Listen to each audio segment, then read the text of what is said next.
Hello guys, welcome to all of you on my YouTube channel बिनास classes. दोस्तों, आज की वीडियो में हम डिस्कस करेंगे इंडियन पॉलिटी के बारे में। और इंडियन पॉलिटी में दोस्तों जो टॉपिक हम डिस्कस करने जा रहे हैं उस टॉपिक का नाम है union and it's territories. Basically ये इस वीडियो का सेकंड पार्ट है। फर्स्ट वीडियो में दोस्तों हमने कमीशन के बारे में पढ़ चुके हैं कि कौन कौन से कमीशन हमारे जो गवर्नमेंट ऑफ इंडिया ने जो कॉन्स्टिट्यूट किए थे या गवर्नमेंट ऑफ इंडिया ने कौन कौन से अपॉइंट किए थे रीअरेंजमेंट ऑफ स्टेट्स को लेके। तो देखिए दोस्तों, ये इस वीडियो का सेकंड पार्ट है। फर्स्ट वीडियो में दोस्तों हम लास्ट जो कमीशन पढ़ा था, लास्ट कमीशन दोस्तों मुझे फैजल अली कमीशन के बारे में पढ़ा था, जिसको 1953 में बनाया था। इससे पहले दोस्तों हमने जो धर कमीशन के बारे में पढ़ा था, एसके धर कमीशन, जिसको 1948 में अपॉइंट किया गया था। और इसके बाद दोस्तों हमने जो एक कमेटी के बारे में पढ़ा था, जिस कमेटी का नाम जो है जेवीपी कमेटी था, इसको भी दोस्तों 1948 में ही अपॉइंट किया गया था। अब देखिए दोस्तों, फैजल अली कमीशन के बारे में हमने लास्ट वीडियो में पढ़ लिया था। फैजल अली कमीशन ने दोस्तों बेसिकली ये डिमांड एक्सेप्ट कर ली थी कि हम जो है जो रीऑर्गेनाइजेशन करेंगे अपनी स्टेट्स को, उनमें जो हम जो है लैंग्वेज के बेसिस पे हम जो है रीऑर्गेनाइजेशन करेंगे अपनी स्टेट की। लेकिन दोस्तों इन्होंने इस डिमांड को रिजेक्ट कर दिया था। वन लैंग्वेज वन स्टेट की जो डिमांड थी, इन्होंने जो है इस डिमांड को रिजेक्ट कर लिया था।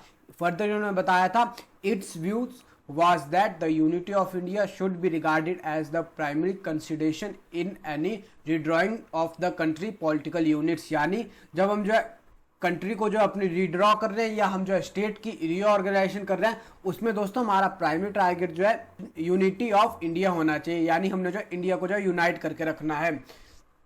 अब देखिए दोस्तों, फर्दर फैजल अली कमीशन ने दोस्तों हमें जो 4 रिकमेंडेशन दी थी या 4 फैक्टर दोस्तों इन्होंने बताए थे कि जब हम जो स्टेट का रीऑर्गेनाइजेशन करेंगे तो हम जो 4 फैक्टर्स किन की तरफ जो ध्यान देंगे। फर्स्ट था दोस्तों preservation and strengthening of the unity and security of the country. यानी हमें जो कंट्री की यूनिटी है उसको जो प्रिजर्व करना है, प्लस उसको जो स्ट्रेंथ करना है। नेक्स्ट है दोस्तों linguistic and culture homogeneity.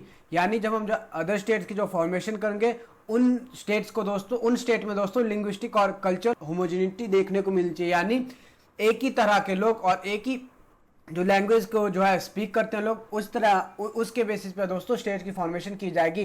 Plus दोस्तों ये financial, economic and administrative consideration. यानी दोस्तों जब कोई न्यू स्टेट्स बनेगी उसके पास जो अपने रिसोर्सेज होने चाहिए, जो कि फाइनेंशियल रिसोर्सेज होने चाहिए और इकोनॉमिक रिसोर्सेज भी उस स्टेट के पास अपने होने चाहिए। नेक्स्ट है दोस्तों planning and promotion of the welfare of the people in each state as well as the nation as a whole. और देखिए दोस्तों, जो न्यू स्टेट की रीऑर्गेनाइजेशन की जाएगी उनमें दोस्तों हमारा जो प्राइमरी मोटिव होना चाहिए, प्राइमरी ऑब्जेक्टिव होना चाहिए। प्राइमरी ऑब्जेक्टिव दोस्तों में ये होना चाहिए कि हम जो लोग हैं, लोगों का हमें जो दोस्तों वेलफेयर करना है। तो ये थे दोस्तों उन्होंने 4 पॉइंट्स हमें जो फर्दर सजेस्ट किए थे। अब देखिए दोस्तों, इसके बाद दोस्तों हम देख लेते हैं कि जो 1956 में दोस्तों हमारा रीऑर्गेनाइजेशन एक्ट आया था। रीऑर्गेनाइजेशन एक्ट से दोस्तों क्या क्या चेंजेस जो हमें देखने को मिलते हैं, या रीऑर्गेनाइजेशन एक्ट के बाद दोस्तों कौन कौन से स्टेट जो हमें जो है फॉर्म होते हैं, हम जो है सिक्वेंस वाइज इन सभी स्टेट्स को पढ़ेंगे। फर्स्ट है दोस्तों Maharashtra and Gujarat. In 1960, the state of Bombay was divided into 2 separate parts, Maharashtra, Marathi speaking people, and the Gujarat, Gujarati speaking people. यानी दोस्तों जो हमारे पास बॉम्बे था, बॉम्बे स्टेट को दोस्तों 1960 में जो है डिवाइड कर दिया गया 2 स्टेट्स में, महाराष्ट्र और गुजरात में। महाराष्ट्र में दोस्तों बेसिकली जो मराठी स्पीकिंग पीपल देखने को मिलते थे, वेयरएज गुजरात में दोस्तों मुझे गुजराती स्पीकिंग पीपल देखने को मिलते हैं। नेक्स्ट था दोस्तों दादरा एंड नगर हवेली। अब इसमें लिखा है दोस्तों the Portuguese rule this territory till its liberation in 1954. It was converted into a union territory of India by the 10th Constitutional Amendment Act। यानी दोस्तों 1954 तक जो है दादरा एंड नगर हवेली पे दोस्तों पोर्चुगीज का कंट्रोल है। 1954 में जो गवर्नमेंट ऑफ इंडिया ने इसे अपने कंट्रोल में ले लिया। और देखिए दोस्तों by the 10th constitutional amendment act of 1961 के द्वारा जो है दोस्तों दादरा एंड नगर हवेली को जो है यूनियन टेरिटरी में जो है कन्वर्ट कर दिया गया। नेक्स्ट है दोस्तों गोवा, दमन and Diu. India acquired these territories from the Portuguese by the means of police action in 1961। यानी दोस्तों 1961 में जो गोवा और दमन एंड दीव थे, इनको जो है दोस्तों इंडिया गवर्नमेंट ने जो पोर्चुगीज से जो एक्वायर किया था। These were constituted as the UT by the 12th Constitutional Amendment Act of 1962।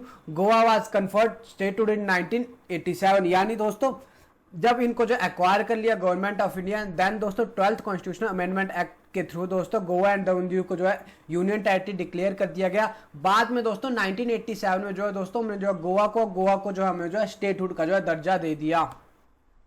अब देखिए दोस्तों नेक्स्ट है दोस्तों Pondicherry. The territory of Pondicherry comprises the former French establishment in India known as Puducherry, Karaikal Mahe and Yanam. It was administered as an acquired territory till 1962 when it was made a UT by the 14th Constitutional Amendment Act। यानी दोस्तों 1962 तक दोस्तों पौंडीचेरी जो हमारे पास जो है तो वहाँ पर फ्रेंच थे, फ्रेंच के अंडर ही हमें दोस्तों पौंडीचेरी वाला एरिया जो है देखने को मिलता था। अब देखिए दोस्तों पौंडीचेरी ऐसा नहीं है कि एक ही प्लेस पे जो यूनियन टेरिटरी है इसका जो एरिया जो एक ही प्लेस पे लोकेटेड है।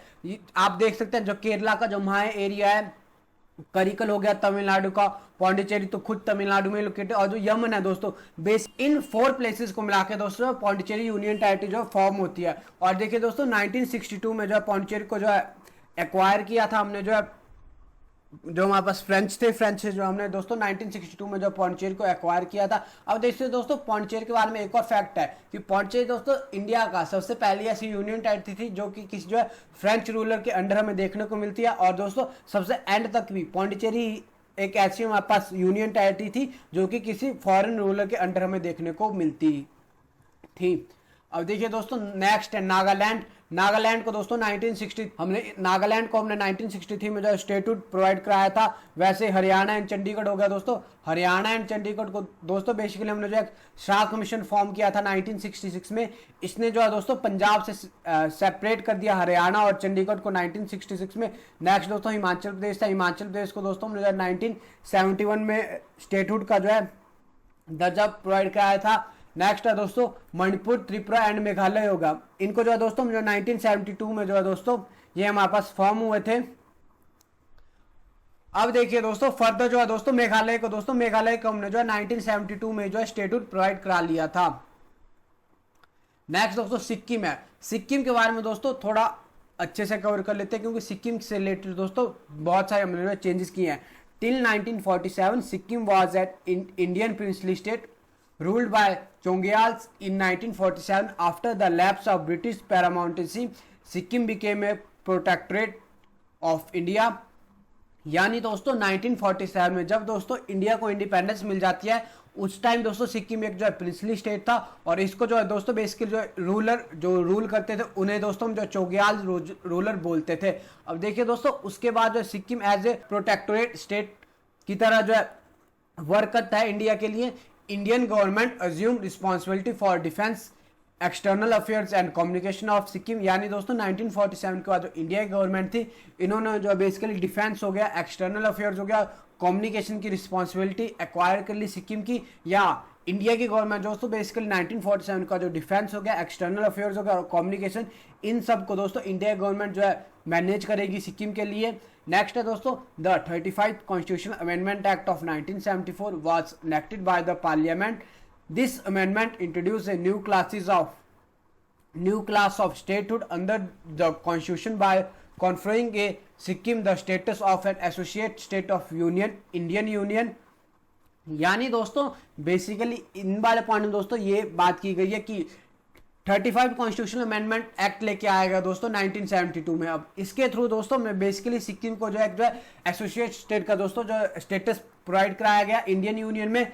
अब देखिए एसोसिएट स्टेट का दोस्तों अगर मैं आपके साथ बात करूं जो हमारे पास एसोसिएट स्टेट है, अब देखिए एसोसिएट स्टेट के बारे में दोस्तों हमारे कॉन्स्टिट्यूशन में जो है मेंशन नहीं था, इसीलिए दोस्तों एसोसिएट स्टेट को हमने जो है फर्दर अंडर आर्टिकल 2A के अंडर जो है दोस्तों हमने जो है मेंशन किया। और इसके लिए दोस्तों हमने जो है अलग से शेड्यूल लेके आया दोस्तों। बेसिकली जो एसोसिएट स्टेट था, एसोसिएट स्टेट को दोस्तों अंडर आर्टिकल 2A के अंडर जो है मेंशन किया और इसके लिए दोस्तों हम न्यू शेड्यूल 10 शेड्यूल जो है लेके आए।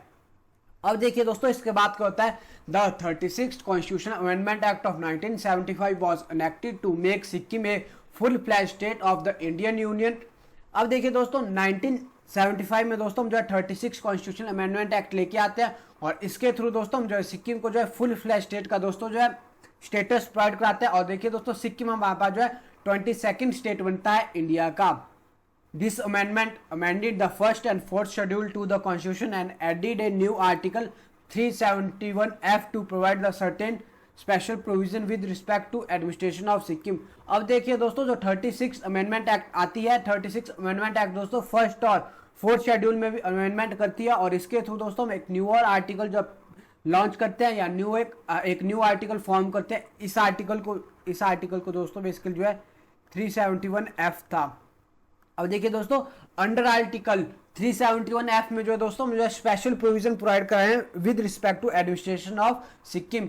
अब देखिए दोस्तों, ये जो 36 कॉन्स्टिट्यूशनल अमेंडमेंट एक्ट आया था, इसने जो दोस्तों जो हम जो है एसोसिएट स्टेट्स से रिलेटेड जो है दोस्तों हम जो न्यू आर्टिकल लेके आए थे, आर्टिकल 2A, और जो 10th शेड्यूल हम जो है लेके आए थे, इसको दोस्तों जो हमारे पास 36 अमेंडमेंट एक्ट थी, इसने जो है रिपील कर दिया। नेक्स्ट है दोस्तों मिजोरम हो गया, अरुणाचल प्रदेश हो गया और गोवा हो गया। ये जो है दोस्तों 1987 में दोस्तों 3 न्यू स्टेट्स हमारे पास जो फॉर्म होते हैं, और 1987 में दोस्तों इन तीनों स्टेट्स को दोस्तों स्टेटहुड का स्टेटस प्रोवाइड कराया था। नेक्स्ट है दोस्तों 11th पॉइंट हमारे पास इंपॉर्टेंट है, इसमें दोस्तों कहा गया है Chhattisgarh, Jharkhand and Uttarakhand in 2000 3 more states of Chhattisgarh, Uttarakhand and Jharkhand were created out of the territories of Madhya Pradesh, Uttar Pradesh and Bihar. यानी दोस्तों बेसिकली ये जो 3 न्यू स्टेट्स हमारे पास फॉर्म होता है, छत्तीसगढ़, उत्तराखंड और झारखंड हो गया। ये जो दोस्तों हमारे पास जो एग्जिस्टिंग स्टेट थे, उन्हीं स्टेट्स में से दोस्तों हम जो है न्यू स्टेट की फॉर्मेशन करते हैं। जैसे उत्तराखंड से जो है दोस्तों हमने जो है, उत्तर प्रदेश से जो है दोस्तों हमने जो है उत्तर प्रदेश का जो है दोस्तों जो हिली रीजन था उसको सेपरेट करके दोस्तों हमने उत्तराखंड को जो है एक न्यू स्टेट बनाया। वैसे दोस्तों जो बिहार था, बिहार में से दोस्तों हमने जो है झारखंड को अलग कर दिया। वैसे दोस्तों छत्तीसगढ़ को जो हमने जो है मध्य प्रदेश था, मध्य प्रदेश में जो है दोस्तों हमने मध्य प्रदेश का कुछ पार्ट को अलग करके जो है Chhattisgarh as a new state की जो फॉर्मेशन की। नेक्स्ट है दोस्तों जो रिसेंट स्टेट हमारे पास फॉर्म हुआ तेलंगाना। इन 2014 the new state of Telangana came into existence at the 29th state of Indian Union. It was carved out of the territories of Andhra Pradesh. यानी दोस्तों आंध्र प्रदेश की जो टेरिटरीज थी, आंध्र प्रदेश की टेरिटरीज को अलग करके दोस्तों हमने तेलंगाना स्टेट की जो है 2014 में जो फॉर्मेशन की। नेक्स्ट है दोस्तों Jammu Kashmir and Ladakh union territory. अब देखिए दोस्तों 2019 में दोस्तों हमारे पास ईस्ट वाला स्टेट था, यानी जो हमारे पास जो पहले स्टेट था जम्मू कश्मीर जो हमारे पास स्टेट था, इसे जो दोस्तों हम जो स्पेशल स्टेटस प्रोवाइड कराते थे अंडर आर्टिकल 370। अब देखिए दोस्तों 2019 में गवर्नमेंट ने दोस्तों जो हमारे पास आर्टिकल 370 था, इसको दोस्तों एब्रोगेट कर दिया, और फर्दर दोस्तों हमने जो है जम्मू एंड कश्मीर को जो है एक अलग यूनियन टेरिटरी बना दिया, और लद्दाख को दोस्तों में जो अलग यूनियन टेरिटरी बना दिया। अब देखिए दोस्तों फर्दर यहाँ पे मेंशन किया गया है कि जम्मू एंड कश्मीर की जो यूनियन टेरिटरी है, इसमें जो जितनी सारी डिस्ट्रिक्ट है हमारे पास जम्मू और कश्मीर की, ये सारी डिस्ट्रिक्ट जो है दोस्तों हमारे Jammu and Kashmir union territory में देखने को मिलती है। वह दोस्तों हमारे पास जो यूनियन टेरिटरी ऑफ लद्दाख है, इसमें दोस्तों में 2 डिस्ट्रिक्टें देखने को मिलती है। हमारे पास कारगिल डिस्ट्रिक्ट हो गई, और एक हमारे पास जो है दोस्तों लेह डिस्ट्रिक्ट हो गई। ये दोनों डिस्ट्रिक्ट दोस्तों में जो है यूनियन टेरिटरी ऑफ लद्दाख में मिलती है। और फर्दर बताया गया दोस्तों दस the number of state and union territory increase from 14 and 16 in 1956 to 28 to 18 in 2004 respectively. अब देखिए दोस्तों 1956 में रीऑर्गेनाइजेशन ऑफ स्टेट्स एक्ट लेके आए थे, इसके थ्रू दोस्तों हमने जो 14 न्यू स्टेट की फॉर्मेशन की थी, और 16 हमने जो दोस्तों यूनियन टेरिटरी की जो है फॉर्मेशन की थी। और एट प्रेजेंट दोस्तों मैं 2024 की बात करूं तो 2024 में दोस्तों हमें जो इंडिया में जो 28 स्टेट्स देखने को मिलते हैं, और 8 हमारे पास जो है दोस्तों यूनियन एंड टेरिटरी देखने को मिलती है। दैट्स ऑल गाइज, आज की वीडियो हमारी यहीं पे एंड होती है। आज की वीडियो में दोस्तों हमने जो है formation of states and union territory के बारे में पढ़ा। आई होप दोस्तों आज की वीडियो में आपको जो टॉपिक अच्छे से क्लियर होगा। बेसिकली दोस्तों आज की वीडियो में आपको इतना याद रखना है कि कौन सी स्टेट है, उसकी फॉर्मेशन कब होती है, प्लस जो है दोस्तों वो स्टेट जो इंडिया का जो है कौन से नंबर का स्टेट बना है। जैसे सिक्किम दोस्तों वहाँ पर जो 22 नंबर का स्टेट बना है, हिमाचल प्रदेश दोस्तों वहाँ पर जो 18 नंबर का स्टेट बना है। आपको जो इस तरीके से जो है ये फैक्ट जो है याद रखना है। अब देखिए दोस्तों इसी के साथ दोस्तों मैं आपको बताना चाहूंगा कि जो मिनास क्लासेस यूट्यूब चैनल है, इन्होंने दोस्तों बेसिकली एलाइड के एग्जाम के लिए एमसीक्यू सीरीज भी लॉन्च कर दी है। तो देखिए दोस्तों आप उन एमसीक्यू सीरीज को जरूर देखिए, और जो टॉपिक दोस्तों हम जो पढ़ रहे हैं उस टॉपिक के दोस्तों आप जो एमसीक्यू क्वेश्चन भी जरूर सॉल्व करिए। That's all guys, thank you. मिलते हैं बहुत ही जल्द नेक्स्ट वीडियो के साथ।